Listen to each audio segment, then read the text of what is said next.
시청자 여러분 안녕하십니까? 뉴스9 윤종호입니다. 정권 교체를 실감나게 하는 일들이 하나둘 일어나고 있습니다. 특히 이른바 보수와 진보 정권이 교대할 때마다 달라지는 대표적인 정책, 대북 관련이죠. 이재명 정부가 들어서자마자 1970년대부터 대한민국의 소식과 북한 내부 실정을 단파 라디오를 통해 송출하던 방송들이 중단됐습니다. 대부분 국가정보원이 운영하거나 지원하던 사업으로 북한 주민들이 외부 소식을 접할 수 있는 중요한 통로였습니다.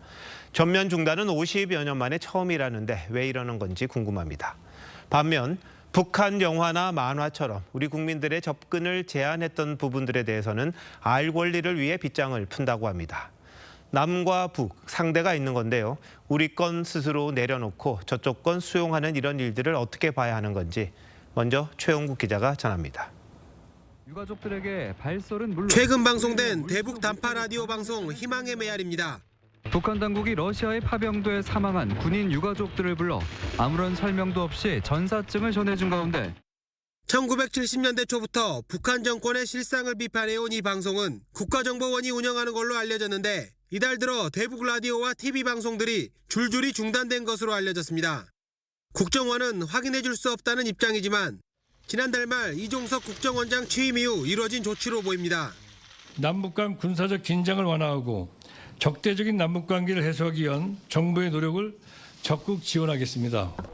앞서 군 대북 확성기 방송 중단이나 표류 북한 주민에 대한 선제적 성환과 같은 대북 화해 조치에 이어 그동안 멈추지 않았던 대북 라디오 방송까지 중단시킨 건 북한이 원하지 않는 정보 유입에 더 이상 손을 대지 않겠다는 뜻으로 풀이됩니다. 지금 중단은 아마 전략적 판단일 가능성이 높고 아마 이런 경우는 전례를 찾기 좀 어려운 걸로 알고 있어요. 반대로 북한에서 나오는 정보의 문턱은 낮출 것으로 보입니다. 그동안 북한 만화나 영화 자료는 대부분 특수 자료로 분류돼 일반 공개가 제한돼 왔는데 정치적으로 민감하지 않은 자료의 경우 제한을 푸는 방안이 여권에서 검토 중인 걸로 전해졌습니다. 통일부는 북한 자료 대국민 공개 확대를 위해 국회와 협력하겠다고 밝혔고 민주당은 분류 기준을 명확하게 만드는 입법에 나설 계획입니다.